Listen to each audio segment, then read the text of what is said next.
Morning बच्चों, देखिए आज अपन पढ़ेंगे जियोग्राफी का भूगोल का चैप्टर नंबर 1, जिसका नाम है संसाधन एवं विकास। संसाधन एवं विकास पाठ आपके कक्षा 10 की सामाजिक विज्ञान की जियोग्राफी का पहला चैप्टर है। इस पहले चैप्टर में आप देखेंगे कि हम किस तरह से इस किताब में आप देखेंगे हमारा जो पहला चैप्टर है संसाधन एवं विकास। संसाधन एवं विकास, सबसे पहले तो ये जान लिया जाए कि संसाधन होते क्या है। तो सभी छात्र छात्राओं को जैसे पूर्व में बता चुके हैं कि संसाधन वे वस्तुएं जो हमारी आवश्यकताओं की पूर्ति करती हैं संसाधन कहलाते हैं। अब संसाधन की बात की जाए तो आपका पूर्व ज्ञान आपके साथ है, जिसमें आप कहेंगे कि संसाधन में जितने भी मशीनरी चीज़ें हैं वो आती हैं। ट्रैक्टर्स हुआ कृषि के अंतर्गत, और भी कई सारी चीज़ें हैं जो आप पहले के ज्ञान के अनुसार बता पाएंगे। अब आप देखेंगे कि उनके अलावा भी कुछ ऐसी वस्तुएं भी हैं, कुछ ऐसी चीज़ें भी हैं जिनको हम संसाधन कहते हैं। जैसे कि भूमि एक संसाधन है, जल एक संसाधन है, पर्वत एक संसाधन है, समुद्र एक संसाधन है, सड़क एक संसाधन है। जैसे कई प्रकार के संसाधन हैं, जैसे जो खनन करके हम ज़मीन के अंदर से निकालते हैं वह भी एक संसाधन का ही प्रकार है। आज हम देखेंगे कि किताब के अनुसार आप देखें, क्या आप उन वस्तुओं का नाम बता सकते हैं जो गांव और शहरों में हमारे जीवन को आराम पहुंचाती हैं। ऐसी वस्तुओं की एक सूची तैयार करें और इनको बनाने में प्रयोग होने वाले पदार्थों का नाम बताएं। अब देखिए, कुछ चीज़ें ऐसी होती हैं जो शहरों में उपलब्ध होती हैं, कुछ चीज़ें ऐसी होती हैं जो गाँव में उपलब्ध होती हैं। तो दोनों की अलग अलग सूची बनाना, ये कार्य आपको प्रोजेक्ट के तौर पर करना है। इसमें वे चीज़ें आप शामिल होंगी जो ग्रामीण क्षेत्र में हैं और शहरों में नहीं है। कुछ चीज़ें ऐसी हैं जो शहरों में है तो ग्रामीण क्षेत्रों में नहीं है। तो दोनों ही चीज़ों की आपको तालिका बना के तैयार करना है। आप इसमें आप देखेंगे, इसमें आप देख पा रहे हैं हमारे पर्यावरण में उपलब्ध प्रत्येक वस्तु जो हमारी आवश्यकताओं को पूरा करने में प्रयुक्त की जाती है और जिसको बनाने के लिए प्रौद्योगिकी उपलब्ध है, जो आर्थिक रूप से संभव और सांस्कृतिक रूप से मान्य है, एक संसाधन है। ये आपको अच्छी तरह से पता है। आपको पिछली बार भी मैंने याद कराया था कि हमारे पर्यावरण में उपलब्ध प्रत्येक वस्तु जो हमारी आवश्यकताओं को पूरा करने में प्रयुक्त की जाती है और जिसको बनाने के लिए प्रौद्योगिकी उपलब्ध है, जो आर्थिक रूप से संभव और सांस्कृतिक रूप से मान्य है, एक संसाधन है। हमारे पर्यावरण में उपलब्ध वस्तुएं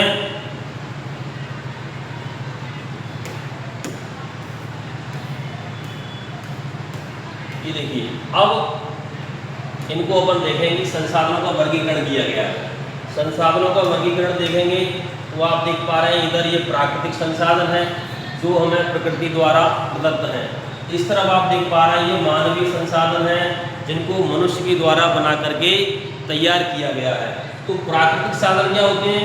वे साधन जिनको प्रकृति द्वारा बनाया गया है, प्राकृतिक संसाधन कहलाते हैं। वे साधन जो मनुष्य के द्वारा बनाए गए हैं, मानव निर्मित संसाधन कहलाते हैं। अब इनके भी अलग अलग प्रकार हैं। प्राकृतिक संसाधनों की बात की जाए तो प्राकृतिक के अपने दो प्रकार हैं। एक तो नवीकरणीय संसाधन होता है, दूसरा अनवीकरणीय संसाधन होता है। नवीकरण योग्य संसाधन भी दो तरह का होता है, सतत अथवा प्रवाह है जैसे पवन जल। इसी तरह से दूसरा होता है जैव संसाधन नवीकरण युग का, इसमें प्राकृतिक वनस्पति आएंगी, वन आएंगी, वन्यजीव आएंगे। उसी तरह अनवीकरणीय संसाधन भी अपने दो प्रकार के हुए। एक पुनः चक्रीय जैसे धातु, लोहा को पिघला करके फिर से दोबारा लोहा में परिवर्तित किया जा सकता है। चांदी हुआ, सोना हुआ, तांबा हुआ, ये सभी कैसे हैं? पुनः चक्रीय हैं। कुछ ऐसे होते हैं जो अचक्रीय होते हैं, अचक्रीय जिनका चक्रण नहीं किया जा सकता, जैसे कि जीवाश्म ईंधन, पेट्रोल, डीजल, कोयला। एक बार ये समाप्त होने पर फिर से प्राप्त नहीं किए जा सकते। तो जो फिर से प्राप्त नहीं किए जा सकते वो अचक्रीय कहलाते हैं, जिनमें जीवाश्म ईंधन शामिल है। बात करें मानवीय संसाधनों की, तो मानवीय संसाधनों में आप देखें इसके भी दो प्रकार हैं। एक संरचना एवं संस्थाएं, मात्रा एवं गुणवत्ता है। तो मानवीय संसाधन क्या है? जिनको मनुष्य ने संरचना रूप में बनाया है, जिनको मानव निर्मित किया है एवं उनकी मात्रा एवं गुणवत्ता निर्धारित की है। तो ये अपने कितने प्रकार के हो गए?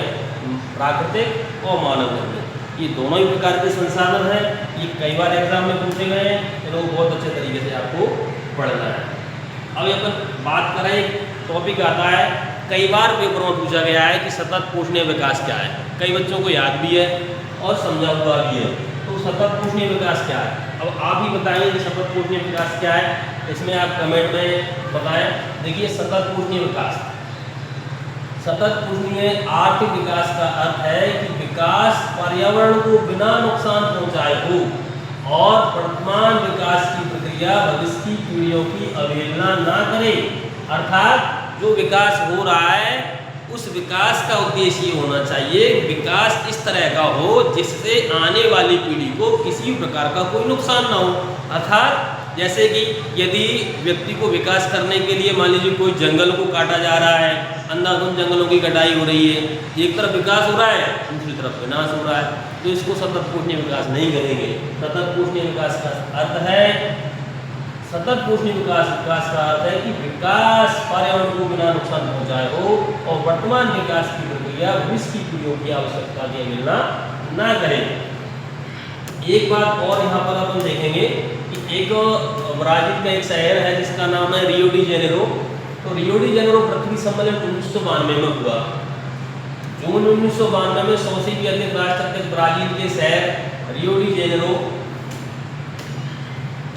ब्राजील का कौन सा शहर था, तो जून 1992 में 100 से भी अधिक राष्ट्र ब्राजील के शहर रियो डी जेनेरो में प्रथम अंतर्राष्ट्रीय पृथ्वी सम्मेलन में एकत्रित हुए और सम्मेलन का आयोजन विश्व स्तर पर उभरते हुए पर्यावरण संरक्षण और सामाजिक आर्थिक विकास की समस्याओं का हल ढूंढने के लिए किया गया था। इस सम्मेलन में एकत्र नेताओं ने भूमंडलीय जलवायु परिवर्तन और जैव विविधता पर एक घोषणा पत्र पर हस्ताक्षर किया। रियो डी जेनेरो में भूमंडलीय वन सिद्धांतों पर सहमति जताई और एजेंडा 21वीं शताब्दी में सतत पोषणीय विकास के लिए एक एजेंडा 21 को स्वीकृति प्रदान की गई। तो आपने इतना सुना, इसके बाद आप देखें कि क्या हो रहा है कि संसाधनों का अंधाधुंध उपयोग से हो क्या रहा है। आप देखेंगे कि कुछ व्यक्तियों के लालच में संसाधनों का क्या हो रहा है, ह्रास हो रहा है।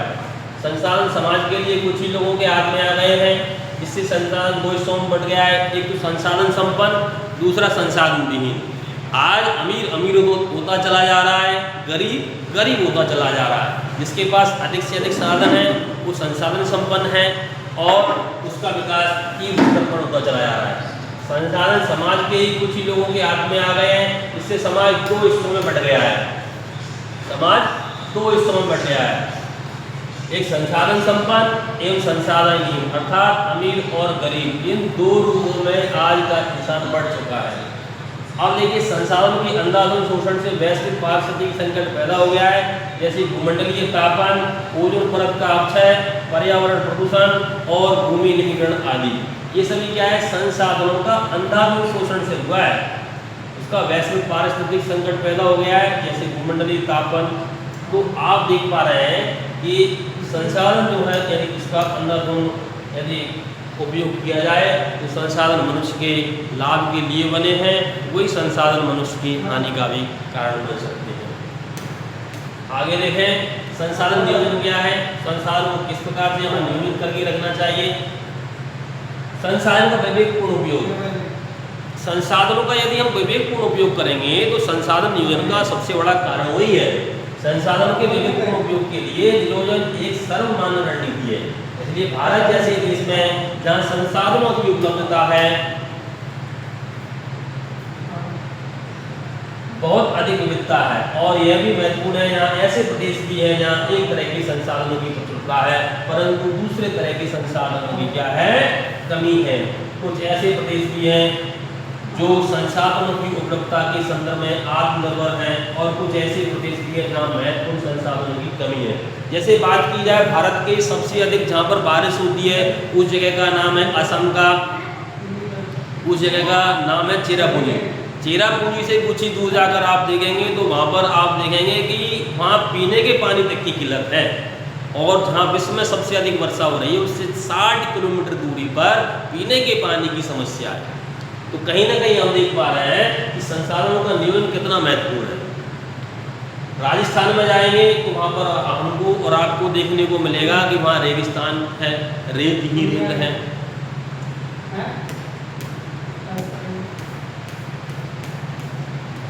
देखिए बच्चों, ये आज के लिए क्या थी, आपके लिए डेमो क्लास थी।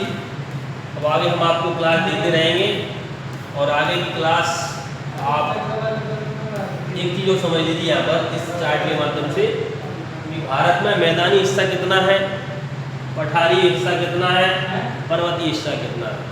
तो हम देख पाएंगे कि 100 में से यदि बात करें, 100 में से यदि बात करें तो भारत का लगभग 43% हिस्सा मैदानी है।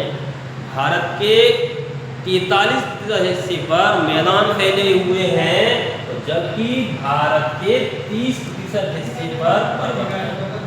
मैदान 43% पर है, पर्वत 30% पर है।